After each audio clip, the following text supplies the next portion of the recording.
आजकल social media में इस बात को लेकर धूम है कि रिपब्लिक का यह भारतीय जनता पार्टी का चाटुकार संपादक आखिर सत्ता से सवाल क्यों कर रहा है। कहने को दोस्तों आज मैं चर्चा इस एक पत्रकार की कर रहा हूं, मगर इसके जरिए पूरे गोदी मीडिया का खेल आपके सामने स्पष्ट हो जाएगा। The whole thing is that कि भैया सबसे बड़ा रुपया। सही सुना आपने दोस्तों। रिपब्लिक का संपादक अपने अंग्रेजी चैनल में आए दिन सत्ता से सवाल कर रहा है, मगर इसका जो हिंदी चैनल है वो अब भी जहर उगल रहा है। आज बाकायदा आंकड़ों के जरिए मैं आपको बतलाने वाला हूं कि किस तरह से इसका जो प्रॉफिट है वो खत्म होता जा रहा है, यानी जितना पैसा वो अपने चैनल में डाल रहा है उतना पैसा नहीं मिल रहा है। लिहाजा इसको लग रहा है कि सिर्फ बीजेपी की चाटुकारिता करके मेरा धंधा नहीं चलने वाला है। लिहाजा मैं उन लोगों का दिल भी जीतूं जो सत्ता से सवाल करते हैं, उस वर्ग ऑडियंस के उस वर्ग को भी अपनी तरफ खींचूं जो इस तरह की पत्रकारिता, जहरीली पत्रकारिता में विश्वास नहीं करती। और यही वजह है कि यह व्यक्ति जो है आए दिन सत्ता से सवाल कर रहा है। किस तरह से, कुछ देर बाद। मगर उससे पहले दोस्तों मैं आपको बताना चाहता हूं कि पूरा खेल दरअसल है क्या। आपके सामने आयुष तिवारी की रिपोर्ट, और आयुष तिवारी ने बाकायदा 3 ग्राफिक्स के जरिए इस खेल को समझा दिया है। पहला ग्राफिक देखिए दोस्तों, जो बतला रहा है ऑपरेटिंग रेवेन्यू जो कि लाल लाइन में है, और दूसरा प्रॉफिट यानी कितना लाभ हुआ। जैसे कि आप देख सकते हैं दोस्तों, अगर हम रिपब्लिक चैनल की बात करें, ऑपरेटिंग रेवेन्यू यानी जितना पैसा डाला जा रहा है, जितना राजस्व डाला जा रहा है, वो छू रहा है आसमान। और नीचे देखिए प्रॉफिट यानी जितना लाभ, वो जमींदोज हो रहा है, सीधे जमीन के नीचे जा रहा है। यह सारा खेल है रिपब्लिक न्यूज चैनल का। आयुष सिंह पत्रकार हैं, बधाई उनको इस शानदार रिपोर्ट के लिए। इसके अलावा वो ये बता रहे हैं कि चैनल के लॉन्ग टर्म और शॉर्ट टर्म बोरोइंग्स यानी वो कितना पैसा बाजार से लेते हैं, वो आंकड़ा लगातार आसमान छू रहा है। मगर आप देखिएगा कैश यानी कितना पैसा मिल रहा है, वो फिर जमींदोज हो रहा है। Long term and short term borrowings आसमान में और कैश जमीन में। सरल शब्दों में अगर ये व्यक्ति सत्ता से सवाल कर रहा है तो उसका कारण है पैसा, उसका कारण है खत्म होता लाभ, खत्म होते प्रॉफिट्स। और यही वजह है कि आए दिन वो सत्ता से सवाल कर रहा है, और मैं आपके सामने एक एक करके उसकी मिसाल पेश कर रहा हूं। सबसे पहले करीब 1 मिनट का क्लिप है, और यहां पर वो मध्य प्रदेश सरकार से सवाल कर रहा है कि तुमने 70 लाख रुपए पटाखों पर लगा दिए। कभी इसने आज तक सवाल नहीं किया। यहां पर वो डबल इंजन सरकार की दुहाई दे रहा है। याद कीजिए, ये वही पत्रकार है जब दिवाली में पटाखे फोड़े जाते हैं तो अपने चैनल से अपील करता है कि सब लोग जाइए, खुलकर प्रदूषण मचाइए, खुलकर पटाखे फोड़िए। और अब भारतीय जनता पार्टी सरकार ने पटाखों में जो 70 लाख रुपए फूंक दिए, 7 मिलियन रुपीज, उसका जिक्र कर रहा है। सुना जाए। Ladies and gentlemen, I want to ask the Bharatiya Janata Party, the BJP, which is in power in New Delhi and in the state of Madhya Pradesh, whether they have forgotten the promises that they made to the people when they were elected. Look at these visuals tonight, ladies and gentlemen. This is the image some BJP leaders are trying to send of their new ideology. When you spend 7 million rupees on 5 to 10 minutes of a firecracker display, when a BJP MLA says, yes, I spent 70 lakh rupees on firecrackers. There's a new trend among BJP leaders to display money, display connections, display celeb connections, have a celeb life, fly private jets all the time, buy the most expensive cars. BJP leaders and leaders in BJP and BJP coalition governments own large and huge amounts of property. Ladies and gentlemen, while this is happening, I show you the other side tonight. The BJP must know that a pregnant woman in Madhya Pradesh's Rewa district died in agony after being stranded near a flooded bridge for nearly 2 hours. There is a health crisis with 6 children with thalassemia who have been tested positive for HIV, which means they were given HIV-infected blood transfusions. और यही नहीं दोस्तों, याद कीजिएगा अरावली की पहाड़ियों को बचाने को लेकर तमाम जगहों पर अभियान चल रहा है। पर्यावरण मंत्री भूपेंद्र यादव जो अमूमन खामोश रहते हैं, वो सामने आकर इंटरव्यू दे रहे हैं, मगर नहीं, रिपब्लिक का संपादक ये स्वीकार करने को तैयार नहीं है। वो सत्ता से सवाल कर रहा है। कैसे? गौर फरमाएं। वो कहता है केंद्रीय मंत्री भूपेंद्र यादव भले ही कह रहे हो कि अरावली पहाड़ियां अब भी सुरक्षित हैं और वहां ज्यादातर खनन पर रोक है, लेकिन रिपब्लिक टीवी के हाथ लगे एक हलफनामे से कुछ और ही तस्वीर सामने आती है। इस हलफनामे में सरकार ने सुप्रीम कोर्ट के सामने अरावली क्षेत्र में अहम खनिजों की खुदाई का बचाव किया है। दस्तावेज में अरावली पहाड़ियों में खनिजों के बड़े भंडार होने का जिक्र है। ऐसे में आज की बहस का सवाल, क्या अरावली को हरा भरा और सुरक्षित रखने का वादा खुद सरकार के रुख से उलट साबित हो रहा है? यानी कि अब रिपब्लिक का यह संपादक सरकार अपनी तरफ से जो हैंडआउट कर रही है ना, उसे मान नहीं रहा है, पड़ताल कर रहा है, सत्ता से सवाल कर रहा है, जो हमारे मंच पर होता है, जो पत्रकार का दायित्व होता है। मगर जैसे ही इसका धंधा मंदा हो रहा है, जैसे मैंने कहा ना, the whole thing is that कि सबसे बड़ा रुपया। आयुष सिंह की इस रिपोर्ट से साफ है कि रिपब्लिक का जो प्रॉफिट है वो लगातार खत्म हो रहा है, और इसी के चलते अब वो सत्ता से सवाल कर रहा है। वो ये भी कह रहा है कि डेमोक्रेसी की इतनी खूबसूरती है कि मैं chief justice of India, retired chief justice of India से इंटरव्यू भी कर रहा हूं और उनसे सवाल भी कर रहा हूं। सुनिए इस तरह से छाती ठोक कर कह रहा है रिपब्लिक का ये संपादक। Ladies and gentlemen, this is I'm getting a lot of calls tonight. I'm getting a lot of calls tonight, and people are saying tonight that Arnab, that was a rare television moment. That was a rare television moment when you interviewed and grilled the former Chief Justice of India. बहरहाल आपको याद होगा, ये वही पत्रकार है। याद कीजिएगा क्या ड्रामा किया था इसने सुशांत सिंह राजपूत की आत्महत्या के दौरान। याद है कि भूल गए आप? फिर से देखिए इसका ड्रामा।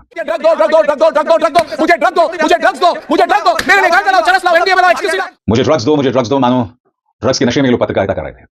और अब चूंकि धंधा मंदा हो रहा है, अब चूंकि नफरत बिक नहीं रही है, लिहाजा अपने अंग्रेजी चैनल में ये अब सत्ता से सवाल पूछ रहे हैं। हालांकि इनका जो हिंदी चैनल है वही नफरत परोस रहा है। उसकी मिसाल कुछ देर बाद मगर आपके सामने दोस्तों। अब ये देखिए, जैसा कि आप जानते हैं अगस्टा वेस्टलैंड मामले में क्रिश्चियन मिशेल को बेल मिल गई है। यहां पर ये सरकार से सवाल पूछ रहा है। हालांकि वो अभी सीबीआई कस्टडी में है, हालांकि क्रिश्चियन मिशेल सीबीआई कस्टडी में है, मगर सरकार ये कैसे होने दे रही है? आखिरकार क्रिश्चियन मिशेल को बेल कैसे मिल रही है, पूछता है भारत। जैसे मैंने कहा ना दोस्तों, जैसे ही धंधा मंदा हुआ, अब सत्ता से सवाल ही पूछा जा रहा है। क्योंकि अधिकतर न्यूज़ चैनल्स का क्या मॉडल होता है? अधिकतर न्यूज़ चैनल्स का मॉडल होता है कि बेशक आपको फायदा ना हो रहा हो, मगर सरकार की तरफ से आपको लगातार विज्ञापन मिलते हैं, विज्ञापन का पैसा मिलता है, और इससे कई लोगों की रोजी रोटी चलती है।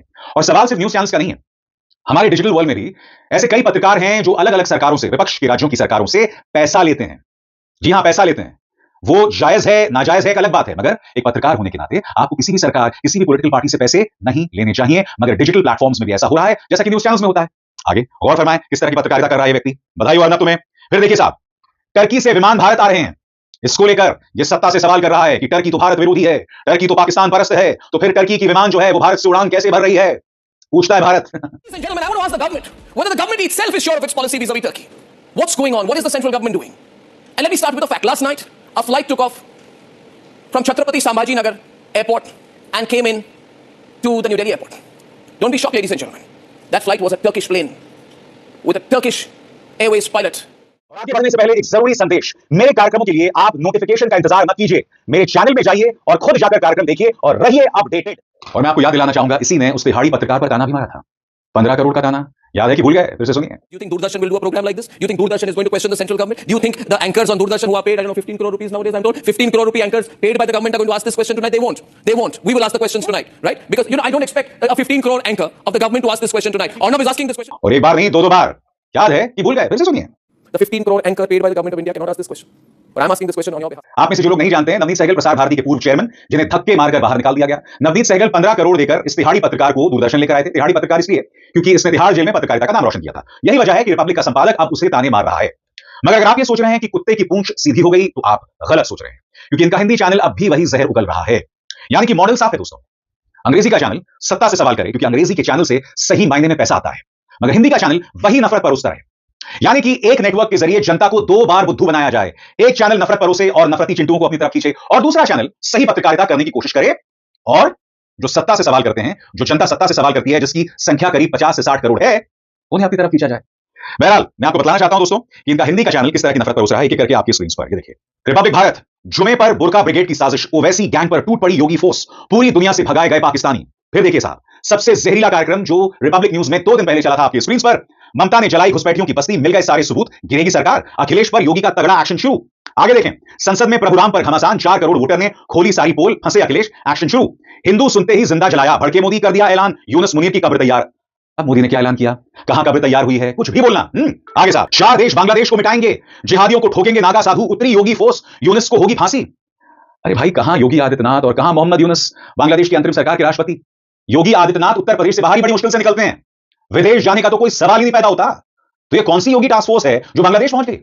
और अभी कुछ ही देर पहले मैंने जिक्र किया था जहरीले कार्यक्रम जो इनका हिंदी चैनल चलाता है। ये देखिए, जहर की तमाम हदों को पार कर दिया है। देखा जाए, बचकर रहना हिंदुओं, जलाएंगे देश, विपक्ष ने बना लिया सबसे खतरनाक प्लान, मोदी ने संभाला मोर्चा, एक भी नहीं बचेगा।